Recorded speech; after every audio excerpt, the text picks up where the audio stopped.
Para darmos continuidade às discussões de hoje e à apresentação dos avanços conquistados por meio do programa Melhoria, convidamos nesse momento para falar sobre os desafios da implementação do PME, Alcir de Souza Caria, do Instituto Paulo Freire. Convido também o José Mário Brasiliense, diretor e fundador da Oficina Municipal, que faça parte da mesa.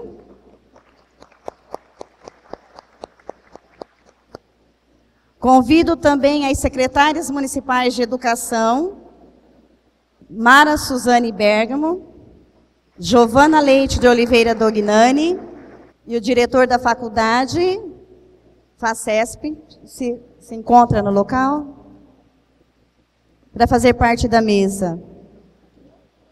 Passo a palavra ao José Mário Brasiliense. Muito bem. Boa tarde.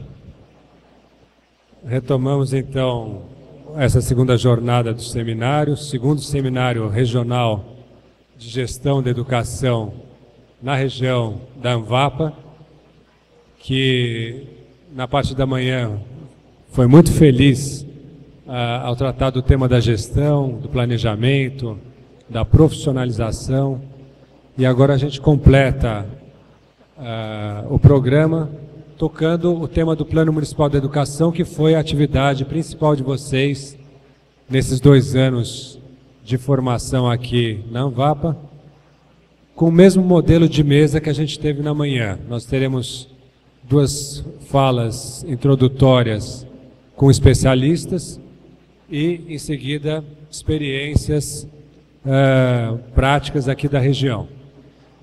Nessa parte inicial,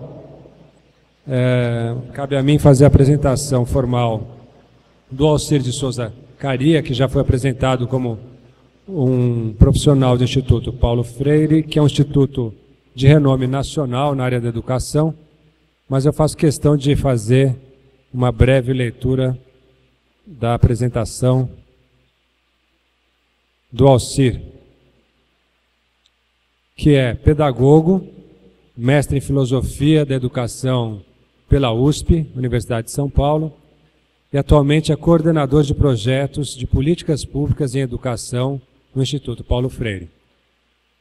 O Alcir foi diretor de educação da rede municipal de Osasco, portanto ele traz uma bagagem prática de quem esteve na ponta fazendo a gestão de uma grande cidade da região metropolitana de São Paulo. É autor do livro Projeto Político Pedagógico, em busca de novos sentidos, entre outras publicações.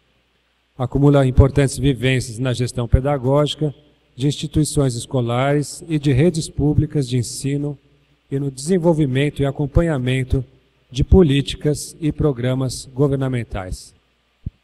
Então, bem-vindo, Alcir, muito obrigado. Tem a palavra.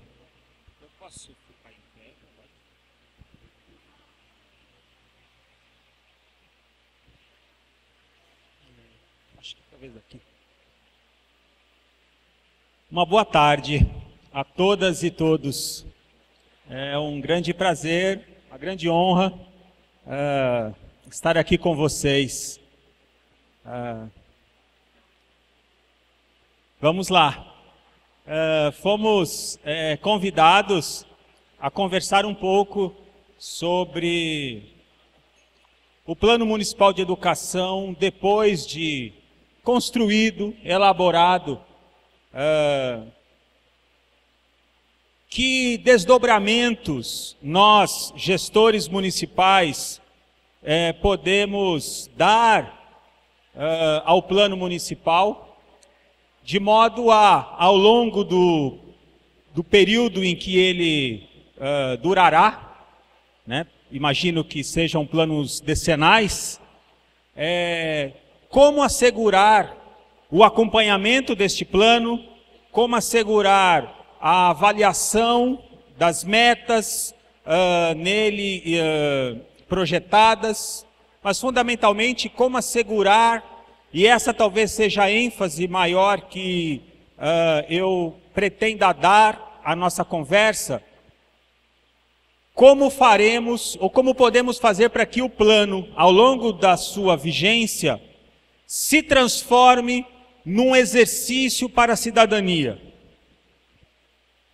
E de modo que ao longo dos 10 anos, o plano municipal seja um permanente convite à população para uma maior ingerência, para uma maior participação na lida, na gestão da educação municipal.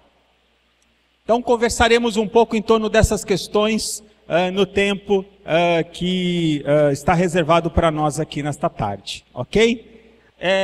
Nós veremos aqui alguns poucos slides, salvo engano são 7 lâminas, no máximo, que facilitará um pouco a nossa conversa aqui, tá bom? E eu queria começar trazendo para vocês uma fala do professor Paulo Freire, que deve, na verdade, servir de referência para todos nós na conversa que teremos aqui agora. Quando ele vem caracterizar um pouco a ideia de utopia, não como a um devaneio, a utopia não como aquele horizonte longínquo que apenas seduz aos românticos. Não. Paulo Freire é bastante categórico quando ele conceitua utopia. Utopia entendida por ele como o inédito viável. Inédito, visto não ter acontecido ainda, mas viável, ao alcance da ação humana, sujeito à interferência e ação nossa, como homens e mulheres. Para Paulo Freire, a utopia se traduz por inédito viável. E aí, ele também nos chama a atenção quando diz, no seu último livro, A Pedagogia da Autonomia, eu gosto de ser gente, porque a história em que me faço com os outros, e de cuja feitura tomo parte, é um tempo de possibilidades, e não de determinismos.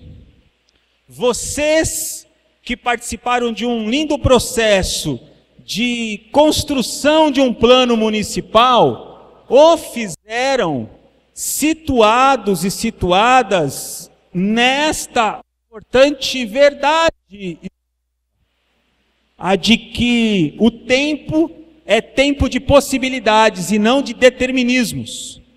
E quando a gente pensa um plano municipal, pretendemos o quê? Se não interferir no tempo, antecipar aquilo que está demorando demais para acontecer, estabelecendo prioridades para nós e tudo mais. Então, pensarmos o Plano Municipal de Educação, essencialmente, como a expressão de homens e mulheres que entendem a utopia como um imperativo existencial, porque olham para a utopia não como devaneio, mas como o inédito viável. Ok? Isto posto, o Plano Municipal de Educação, ele está situado num tempo histórico da qual eu e você fazemos parte. E é um tempo em que não encontramos apenas um ambiente favorável para a construção de um plano municipal. Nós vivemos um tempo histórico em que há sim aspectos da realidade social que repartimos que concorrem contra a ideia de um plano municipal de educação. E precisamos entender essa conjuntura histórica da qual fazemos parte, para fazermos uma boa gestão do plano. E um importante ingrediente, elemento desta conjuntura que você faz parte, e que concorre contra a elaboração de um plano municipal de educação, está no que Paulo Freire chama da nossa inexperiência democrática. Infelizmente, Paulo Freire disse isso na década de 60. Mas, sabedores como somos, cientistas sociais que somos, nós avançamos muito pouco ainda na consolidação, né, de uma sociedade democrática. Porque ainda somos meninas no que diz respeito a viver a democracia. E aí, Paulo Freire nos chama a atenção para uma questão que diz respeito a mim e a você. Segunda estrofe. É este gosto da verticalidade, do autoritarismo, enraizado em nossas culturas, em nossas matrizes culturológicas, que refletem a nossa inexperiência democrática. E concordemos, é um bom começo concordarmos que nós, gestores municipais, até desejamos vivenciar a radicalidade da retórica em torno da democracia, mas nós somos ainda inexperientes nisto. Nós não sabemos. A democracia causa desconfortos em nós quando estamos diante de um trabalho em que estamos desafiados a coletivizar as decisões em torno deste trabalho.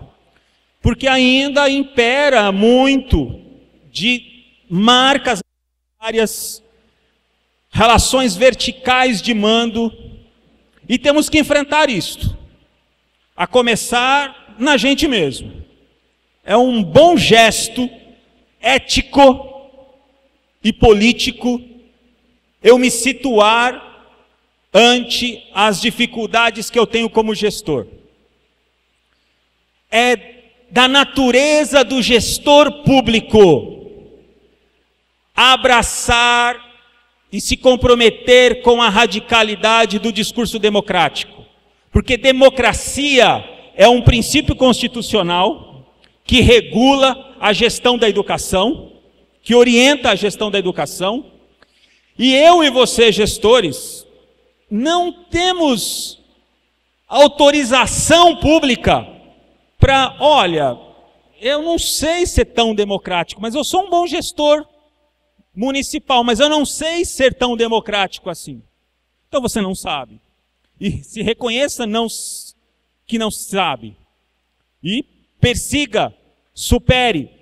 Por que não é simples transplantar de uma organização, de uma empresa, trazer um gestor do mundo dos negócios, trazê-lo para a administração pública? Por que não é simples fazer esse transplante?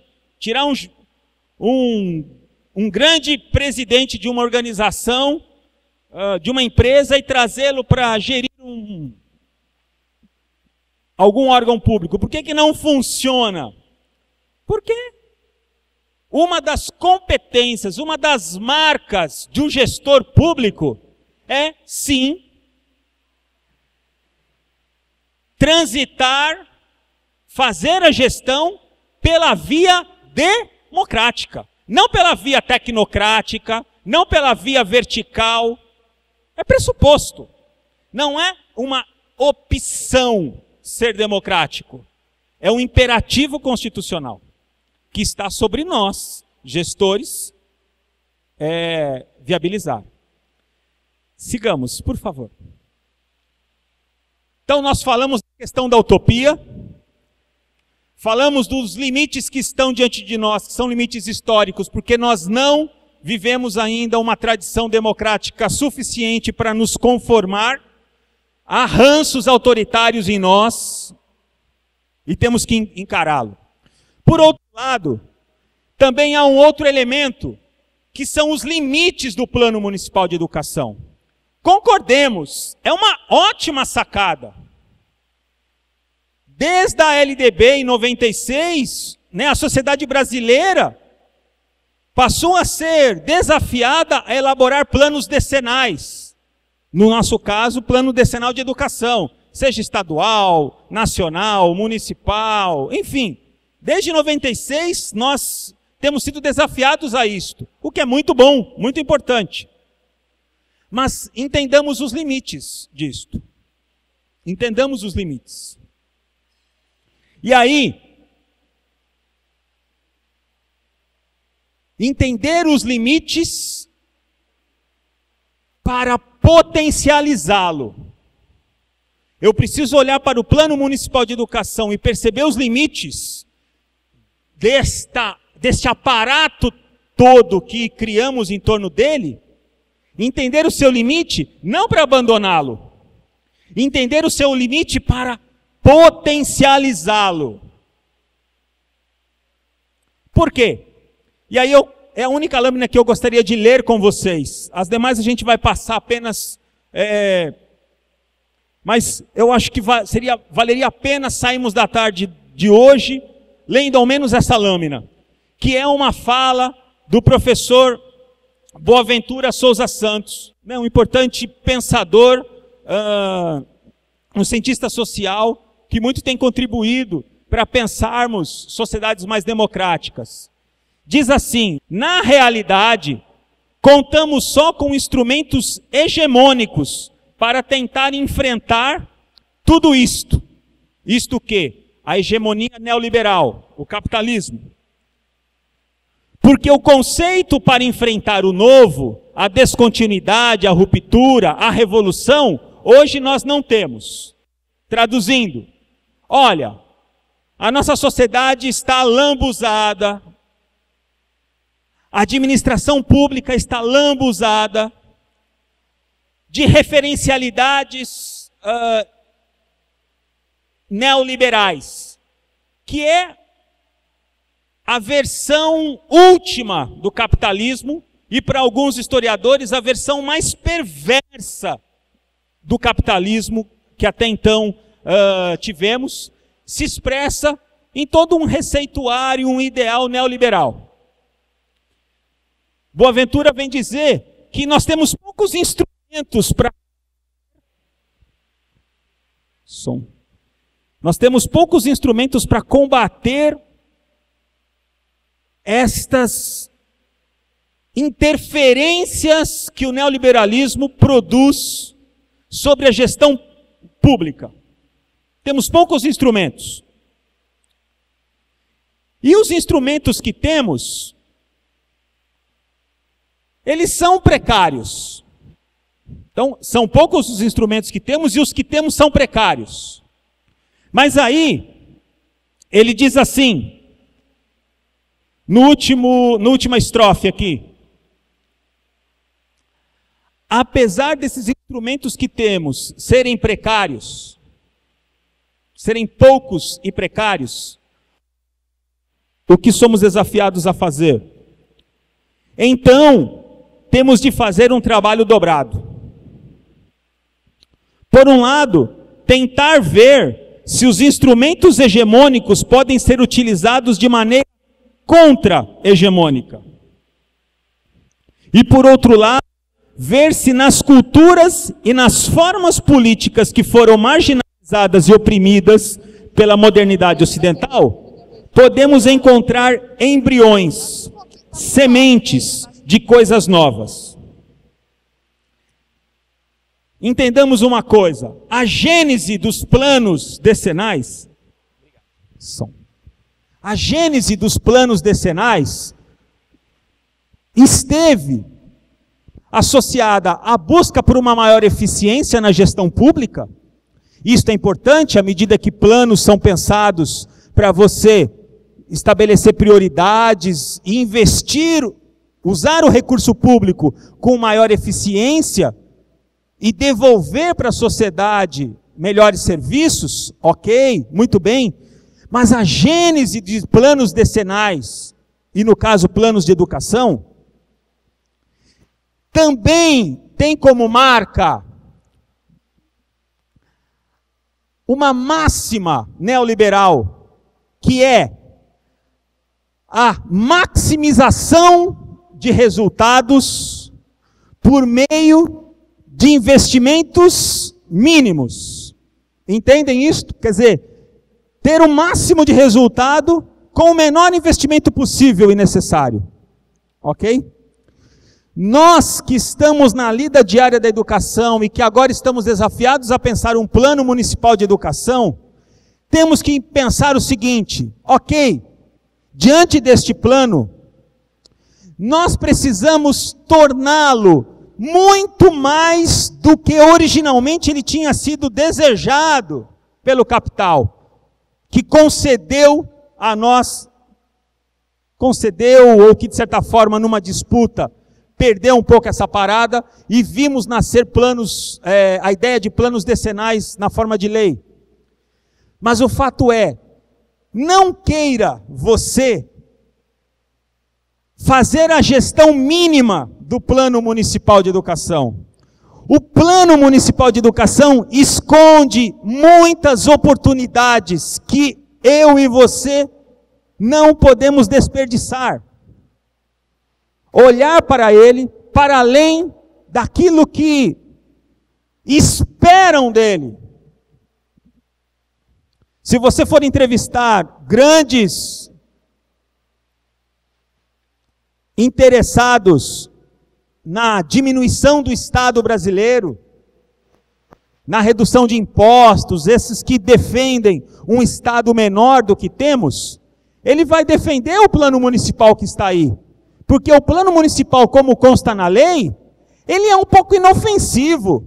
Ele não traz grandes consequências. Não mexe no orçamento, respeita a lei de responsabilidade fiscal, não afeta a lógica do superávit primário, que é o quanto o Estado brasileiro tem que assegurar dívida, pagar juros, e não é pouca coisa, são bilhões e bilhões e bilhões. Os planos que estão aí são inofensivos do ponto de vista do interesse do capital. Então, para eles está tudo bem. Nós temos que aproveitar o ensejo, que estamos diante de leis que asseguram a criação de planos decenais de educação, e não cumpri-los minimamente, mas aproveitá-lo como experiência emancipadora, como experiência de inclusão, como experiência de transformação da realidade social. Compreendem a minha ladainha? Tenhamos isso como perspectiva. E tendo isto como perspectiva, nós temos que nos perguntar o seguinte: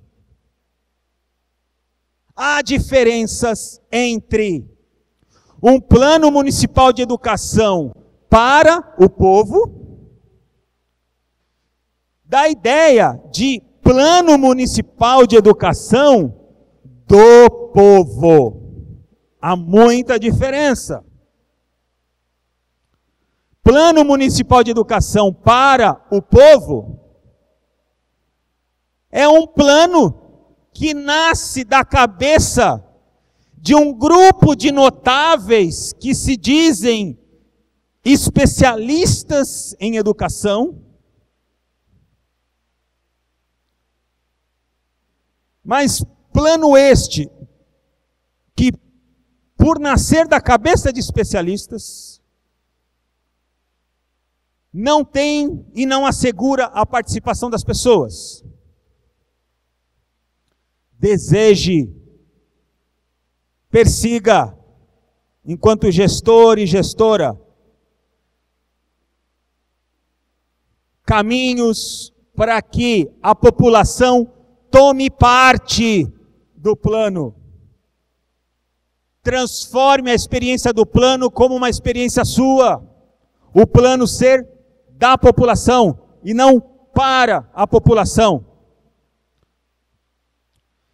Isto é uma diferença ética fundamental. Paulo Freire nos chama a atenção para essa tradição que temos de transplantar, de verticalizar a nossa relação com o povo. Ah não, eu sei o que o povo precisa, então vamos lá, elabora um plano e tal. Assegure a participação da população.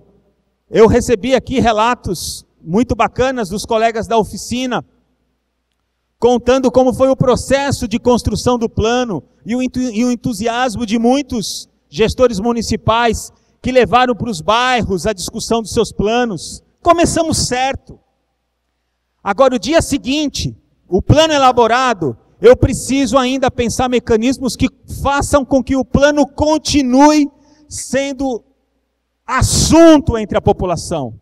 População participando, discutindo, para que ela exerça ingerência sobre a gestão municipal. Caminhemos. O pacto. O plano municipal como um pacto social em defesa da vida das pessoas. E sendo o plano um movimento em defesa da vida pela via de pactos que a gente constrói com as pessoas, de novo, não é possível um plano nascer do lado de fora do povo. É fundamental que o plano nasça de dentro do povo e que a sua execução e que a sua implementação e que o seu monitoramento se dê também com a população. Ah, Alcir, mas nós não temos, e muito menos a população tem experiência de participação. Verdade. Você quer esperar a população ter experiência de participação para ela passar a participar do plano com você. É isto. Não faz sentido. A gente aprende a participar como aprendemos a andar de bicicleta. É andando. Transforme. Se a tua população não tem experiência em participação, ok. Transforme o plano municipal numa oportunidade para essa participação. Numa oportunidade para essa participação. Não diferente. Sigamos.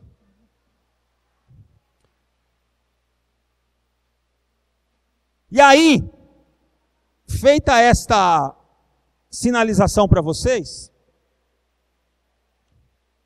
pensemos num aspecto do dia seguinte ao plano aprovado na Câmara, lá da sua cidade.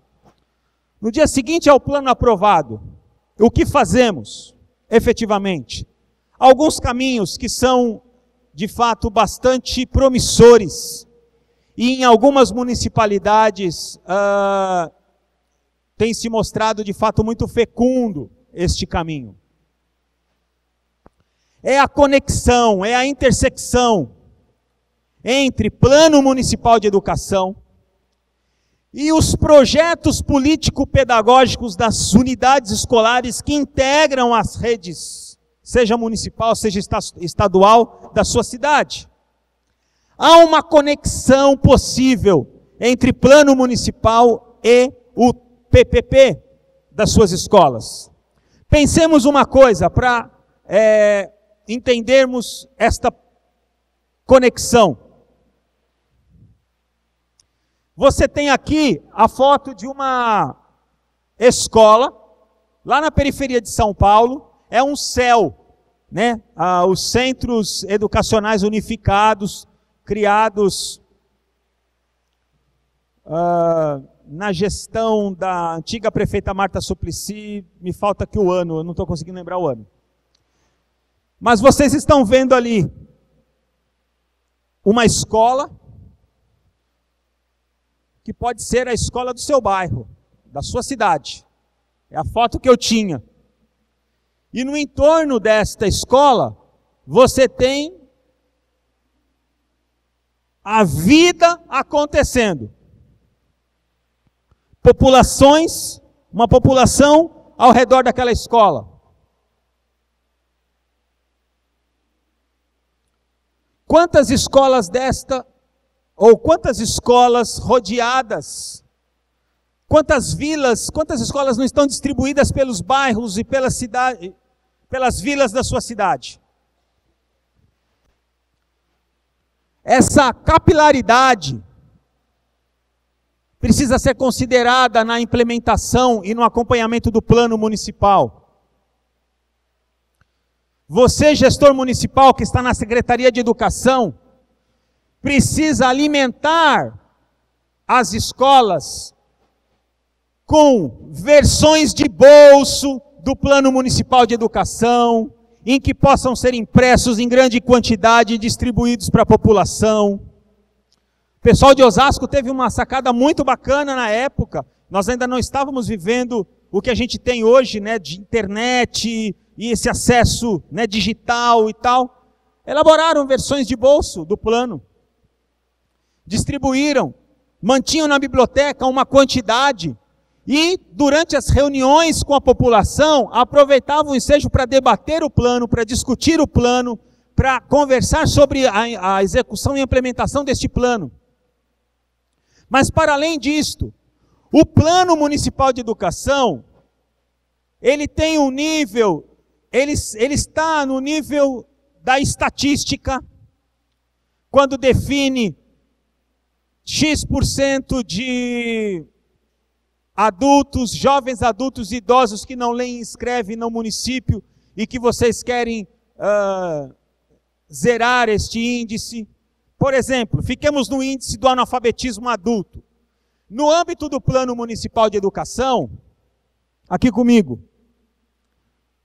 a população analfabeta na sua cidade, ela é um índice, ok?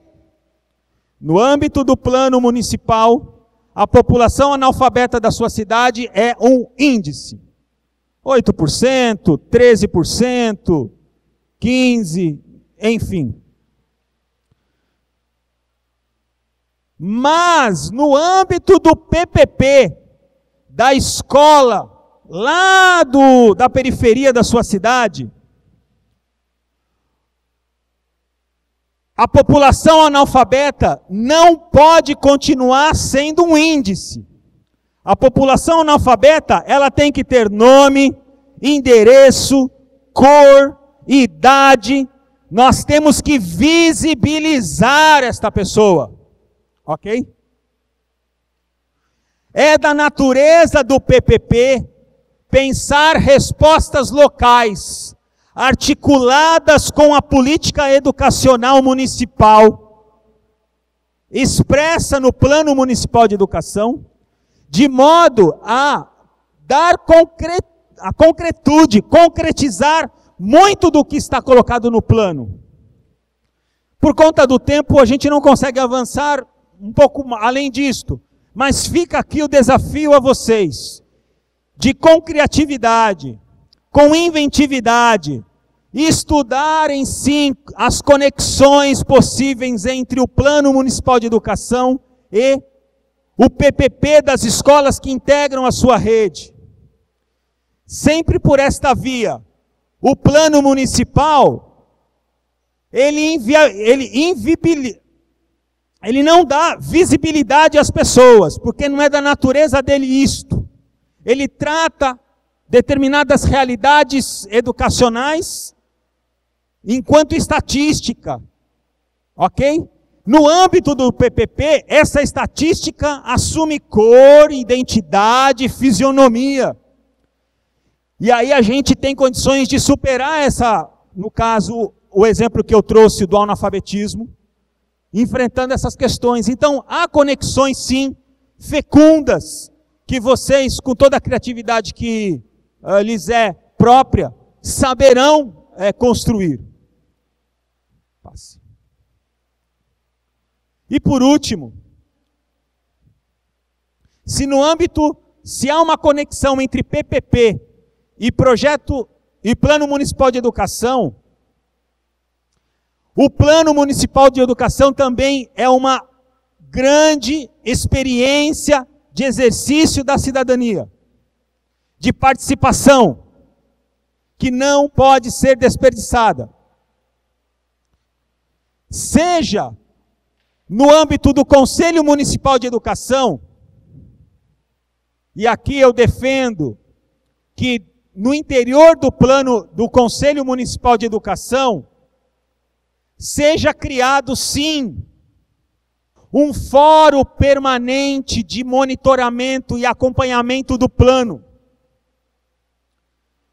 empoderando coletivos de pessoas, representantes das várias camadas e setores do município, para um acompanhamento par e passo da execução do plano.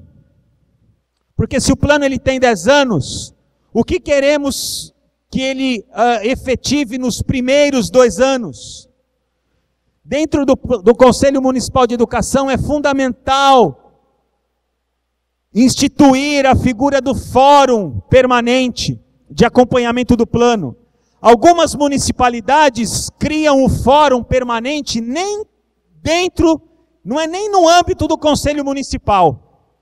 Há municipalidades que criam o fórum permanente de acompanhamento do plano no âmbito, por iniciativa da própria Câmara dos Vereadores. O prefeito cria um projeto de lei, endereça a Câmara aprova a criação de um fórum permanente de acompanhamento do plano, cujo ator, Conselho Municipal de Educação, é um dos atores que farão parte deste fórum. Mas, porque dentro do Conselho Municipal de Educação há outras pautas, há outras demandas, e o plano municipal precisa ser tratado com destaque. E a figura do Fórum Permanente de Acompanhamento pode ser uma experiência que assegurará melhor controle, melhor acompanhamento da sua execução. Com o apoio técnico da Secretaria de Educação. Porque se vocês quiserem, daqui 2 anos, dialogar com a população, não diria 2 anos, porque, por exemplo, no caso do Fórum Permanente, são reuniões bimestrais que acontecem.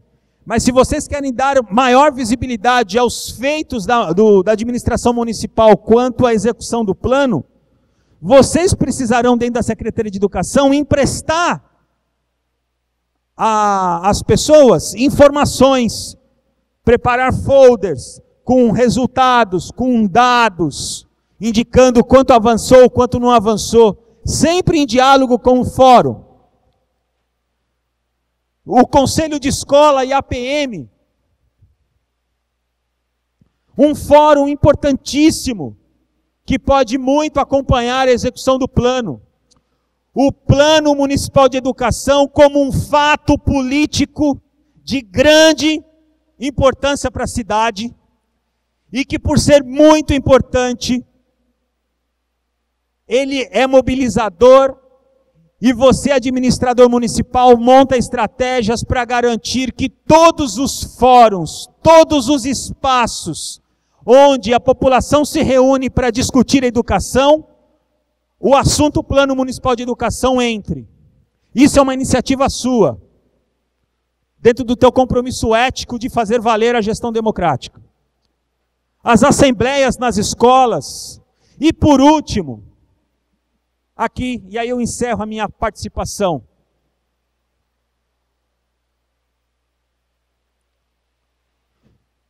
Poucos municípios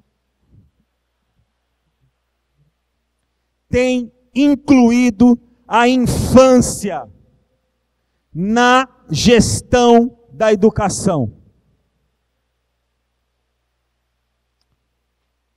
Cadê a infância?